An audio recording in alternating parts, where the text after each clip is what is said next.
Vem cá, conta uma coisa aqui. Você confia na própria intuição? Ou você acha que intuição é só um medo bobo, alguma coisa que tá tentando te parar a fazer o que você quer? Hoje eu vou te contar os fragmentos da história do Tom e da Jack, que é um casal que acabou duvidando das próprias intuições e eles tiveram um fim bem trágico. Hoje eu vou te contar essa história, é uma história que vale a pena, é uma história que eu já conheço há muito tempo, assim. É uma história que me marcou pela forma com que terminou. E vocês vão ver que realmente é uma história que acaba pegando a gente, assim, a gente fica muito triste no final das contas. É uma história que vale muito a pena, então fica aqui comigo que eu vou te contar. Oi, eu sou a Paula, seja muito bem-vindo a mais um vídeo desse canal maravilhoso, onde eu te conto fragmentos de histórias reais, histórias criminais, histórias bizarras, teorias da conspiração. Se você gosta desse tipo de tema, considere se inscrever aqui, porque além de você receber aí vários vídeos ao longo da semana no seu feed de inscrições, você também me ajuda a realizar um sonho que é crescer aqui nessa plataforma. Mais uma vez, me perdoem pela minha voz, tá fã, eu tô buscando ar, tô me recuperando aí, né, de uma crise alérgica e também de uma gripe, então paciência, mas hoje, olha, essa história aqui realmente compensa, tá? A relação do Tom e da Jack era uma relação invejável para as outras pessoas. Os amigos falavam que eles eram perfeitos um pro outro, que eles combinavam muito, que era uma relação muito madura, sem brigas. Os dois tinham passado por casamentos anteriores. O Tom, ele foi casado por muito tempo. Nesse casamento ele teve 2 filhos. Só que eles acabaram divorciando. Então o Tom acabou se mudando, mas ele sempre teve uma boa relação com a ex-esposa, com os filhos. Ele sempre foi presente na vida dos filhos. Ele tava num churrasco de amigos e aí ele conhece a Jack. A Jack, antes de conhecer o Tom, ela também era casada. E um ano antes, mais ou menos, dela conhecer o Tom, ela e o ex-marido dela sofreram um acidente de moto. Acidente esse que resultou na Jack se tornar uma viúva. Então ela perdeu o marido muito cedo, mas, enfim, coisas da vida, ela acabou conhecendo o Tom um ano depois. Eles se apaixonaram imediatamente e acabaram se casando alguns anos depois. Desde o início, a Jack se dava muito bem com a família do Tom, ela se dava muito bem com os filhos dele, ela tratava os filhos dele como se fossem filhos dela mesmo. Então ela cuidava deles, fazia papel mesmo de mãe, uma boa madrasta, levava pra escola, buscava, cuidava deles quando o Tom tinha que ficar com eles e o Tom não estava em casa. Então ela realmente tinha uma relação de muito amor e muito carinho com os filhos do Tom. Ela considerava eles filhos dela mesma, ela não podia ter filhos. Então ela criou ali uma relação muito íntima, né, assim, de uma família muito unida com esses meninos. O casal era um casal bem fitness, assim, eles gostavam de coisas saudáveis, de levar uma vida saudável, uma vida no meio da natureza. E um dos sonhos deles era que quando o Tom se aposentasse, que seria mais ou menos com 50 anos, ele na verdade era um agente de condicional. Então assim que ele se aposentasse, os dois iriam vender tudo que eles tinham, iam comprar um iate e iam desbravar ali, iam navegar por muito tempo. Então esse era um sonho que eles tinham em comum e era algo que eles estavam lutando muito para acontecer. O tempo foi passando, os meninos foram crescendo, eles já eram adultos quando o Tom se aposenta, então eles começam a planejar uma grande viagem, também começam a planejar financeiramente para comprar um iate e manter esse iate por um tempo. E finalmente eles conseguem encontrar esse iate e eles acabam comprando o iate. Eles nomeiam esse iate como Well Deserved, que seria basicamente, em tradução livre, bem merecido. Todo mundo gostou muito do nome porque era a cara deles mesmo. E eles reformam esse iate, deixam com a carinha deles, porque o plano deles era de fato vender a casa deles e morar naquele iate a partir de então.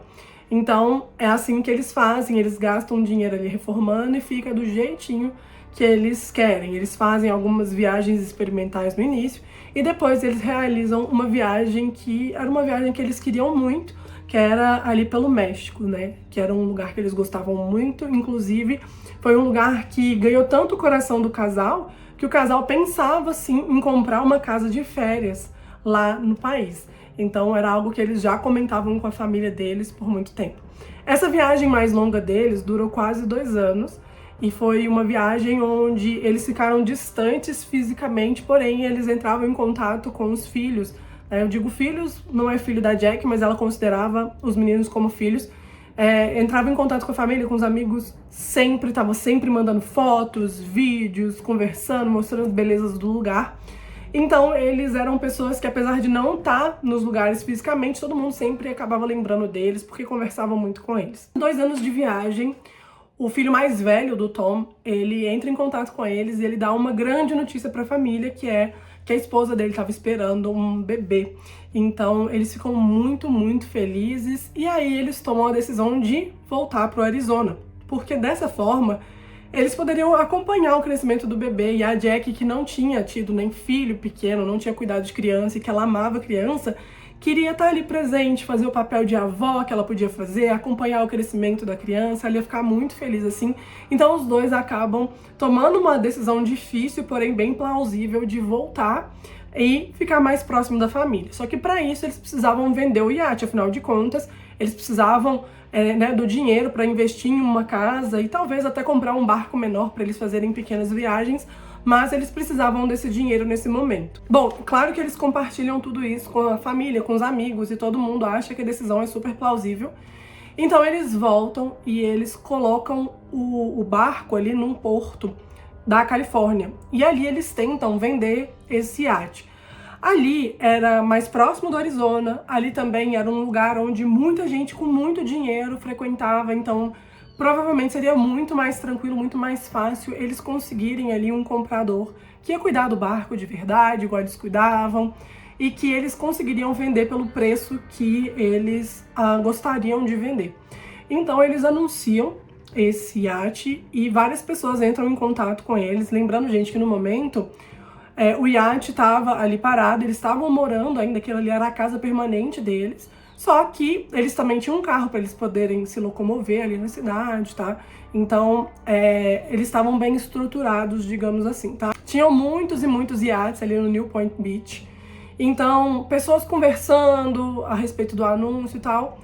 Muita gente entrou em contato com eles, pediu para ver o iate, mas um comprador em questão chamou mais atenção. Primeiro, porque era um comprador novo, e segundo, porque ele era um ex-ator mirim. Então eles pensaram, o menino tem dinheiro, o menino quer fazer um investimento para a família, é um menino que tem paixão pelo mar também. Eles ficaram super felizes com o contato desse possível comprador, que era o Skylar. Então, a negociação estava indo para frente, coisa que estava deixando eles muito felizes. E eles já estavam contando tudo isso pra família, falando, olha, a gente tá feliz porque a gente acha que antes da ação de graças a gente já vai poder estar em casa, a gente vai conseguir vender o iate antes, porque tem uma pessoa que tá muito interessada e a gente realmente acha que vai dar negócio. Sendo assim, eles fazem uma despedida no iate antes de mostrar, o iate pro Skylar e pra família. Então eles fazem aquela despedida, falam que vão sentir muita falta de morar ali no iate, que o iate fez eles muito felizes e fez eles realizarem muitos sonhos. Então algumas pessoas conhecidas deles foram lá e realmente participaram dessa despedida. Tem inclusive vídeos deles nessa despedida. No dia seguinte, então, eles combinam com o Skylar, do Skylar conhecer o iate, para ele fazer um test drive, para ver se era aquilo lá que ele queria mesmo. Então, eles se encontram com o Skylar e eles avisam para os filhos que eles iam fazer esse encontro e que eles iam fazer esse test drive e que, se tudo desse certo, eles estariam voltando para casa em breve. A Jack, então, assim que eles entram em alto mar, a Jack avisa para os filhos que já estavam ali no mar e que esperava que desse tudo certo. Acontece que essa foi a última mensagem que a Jack mandou na vida dela. A data que eles tinham combinado era 15 de novembro de 2004.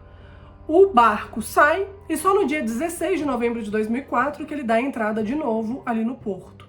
Então ele dá entrada, ele é atracado ali e, ok, tava o barco ali como sempre tava, e as pessoas ali que frequentavam o porto não acharam nada de diferente. Acontece que os filhos do Tom estavam tentando entrar em contato com eles, os amigos também, e o irmão dele também estava tentando entrar em contato com ele, porque não era normal eles não darem notícias da vida por muito tempo. Eles queriam saber como que tinha sido a negociação, se tinha dado certo, quando que eles iam voltar para o Arizona, só que ninguém respondia. Eles ligavam, a ligação caía na caixa postal e eles começaram a ficar muito preocupados. Então eles entram em contato com o irmão do Tom, que era da polícia e que morava ali na Califórnia, para que ele pudesse dar uma sondada para ver se estava tudo bem. E quando ele chega ali, ele toma um susto porque o carro do Tom não estava lá no porto. Isso significava que ou eles tinham ido embora, ou então eles tinham saído para algum lugar e iriam retornar. Só que ele resolve olhar o barco e ele percebe algumas coisas que chamaram muito a atenção dele. Coisas como, ele percebe que o barco não estava atracado da forma com que o Tom deixava, por exemplo, que o motor do barco estava no mar, como o Tom gostava muito e ele tomava muito cuidado com aquele iate, ele nunca ia fazer isso. Ele percebe também que tinha umas bagunças estranhas ali, que o bote não estava acoplado ali no iate da forma com que costumava ser, e então ele vai até o iate. Chega no iate, ele vê uma bagunça tremenda e ele se assusta muito com essa bagunça, porque aquilo não era normal dos dois.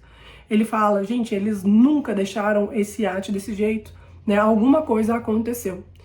E, bom, eles olhando ali, eles veem uma segunda via de um contrato, né, de compra e venda. Então eles pensam, bom, deve ter dado certo. E aí, ele deixa o telefone dele com um papel escrito, olha pessoal, eu tô procurando o meu irmão Tom, que ele sumiu e tal. Se vocês souberem de alguma coisa, entre em contato comigo. Alguns dias se passaram e uma moça entra em contato com o irmão do Tom. Essa moça, ela se identifica como Jennifer e ela fala que deu muito certo ali, que ela adorou eles, que deu certo a negociação, que ela estava muito feliz com a compra. Só que ela estava tentando entrar em contato com eles e eles não estavam respondendo e ela precisava muito saber deles coisas básicas do barco. Ela fala que o marido achava que sabia fazer algumas coisas, na verdade ele não sabia, então que ele precisava do Tom para contar para ele como que fazia. Então ela se demonstrou até preocupada quando ele falou que o irmão e a cunhada não tinham dado notícia.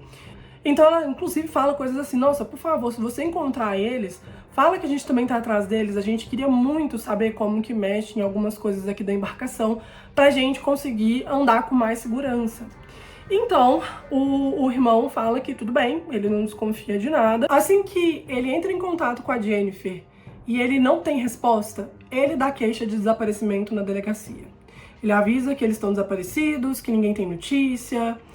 E aí, a polícia abre uma investigação. E o primeiro passo era conversar com as últimas pessoas que eles sabiam que tinham visto, né, o casal. Quando eles vão atrás dos dois, eles percebem que o casal mora com a filhinha e, né, a Jennifer tá esperando outro neném. Eles moram numa garagem ali que era, tipo, acoplada, não era dentro da casa dos pais dela, mas era acoplada ali à casa dos pais dela.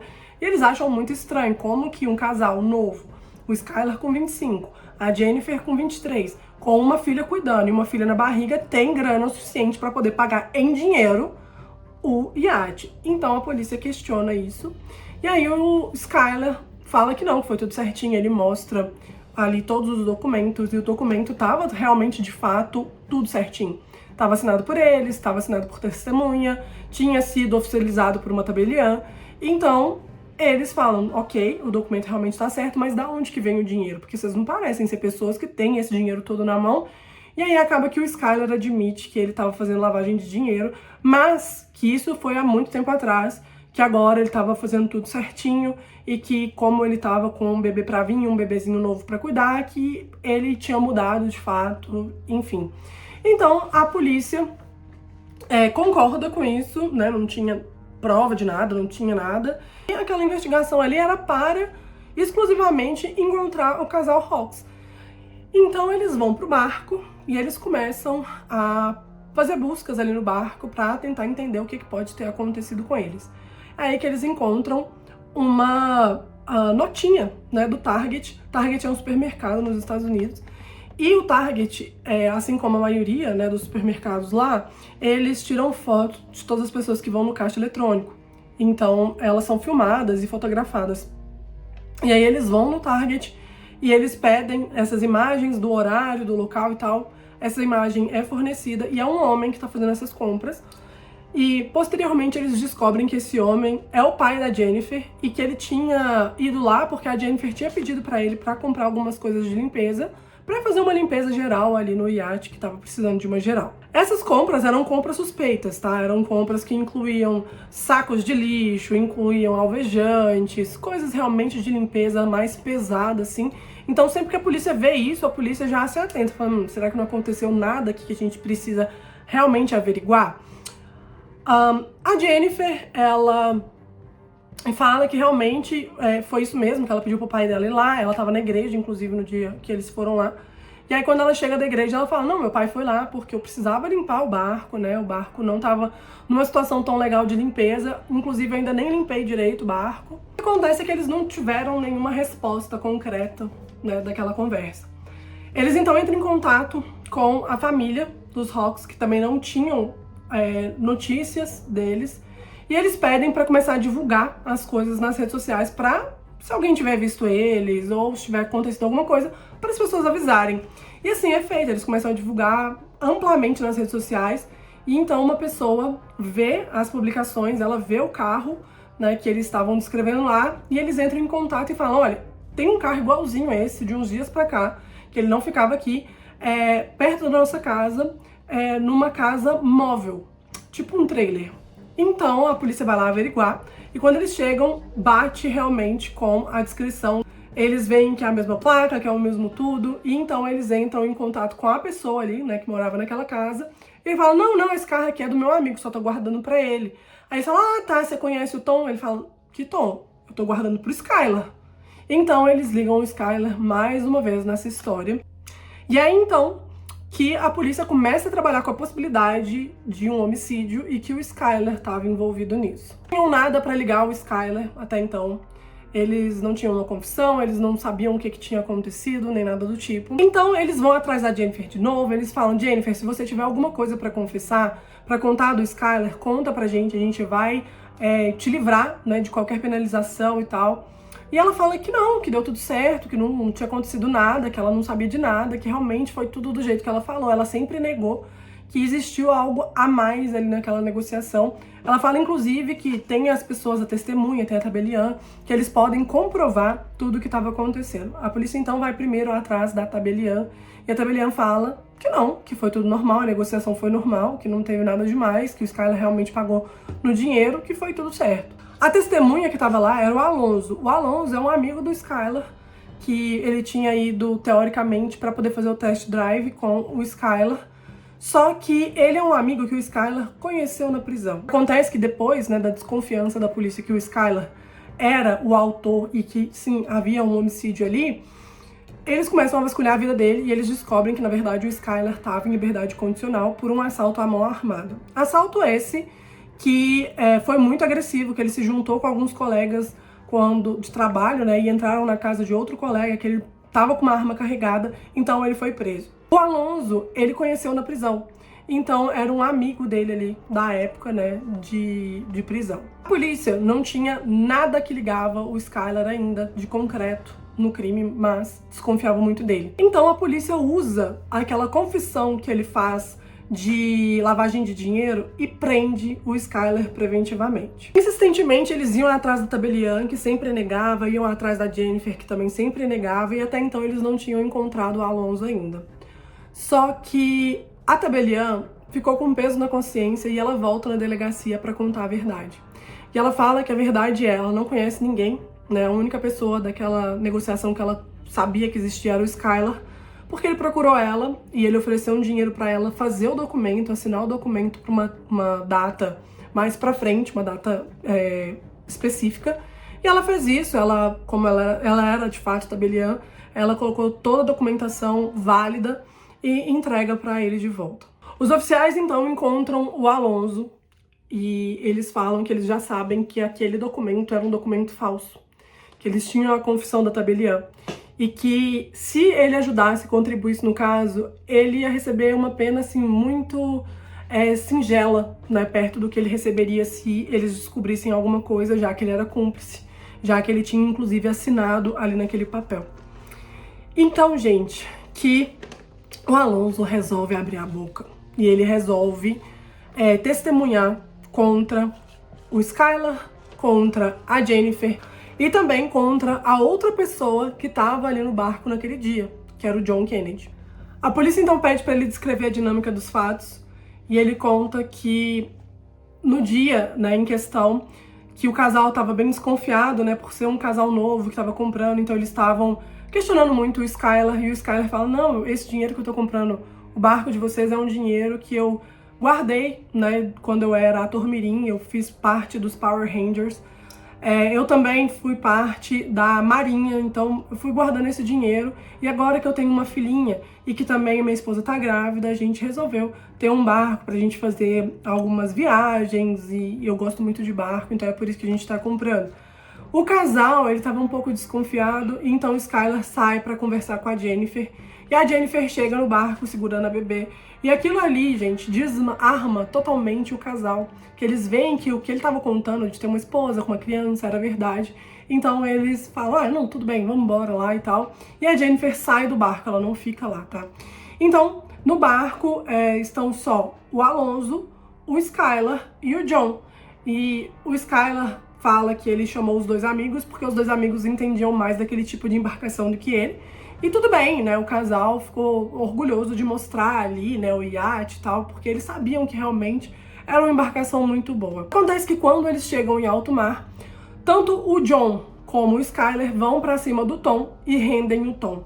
E quando o Alonso vê isso, ele vai pra cima da Jack e rende a Jack. Ele prende a Jack com uma algema e eles acabam prendendo o Tom também com uma algema. O Tom era muito forte, então ele deu muito trabalho pra eles. Eles precisaram juntar os três em cima do Tom pra conseguir fazer isso. Depois eles tapam a boca deles com uma fita, uma silver tape. E aí eles juntam os dois e eles colocam os dois amarrados à âncora, do lado oposto da âncora. Quando os dois estavam contidos, eles pedem para que eles assinassem aquele documento. A Jack assina, só que ela assina até errado, uma das coisas que significava que ela tinha sido coagida a fazer aquilo. E então eles amarram os dois, colocam na âncora e em alto mar eles soltam a âncora.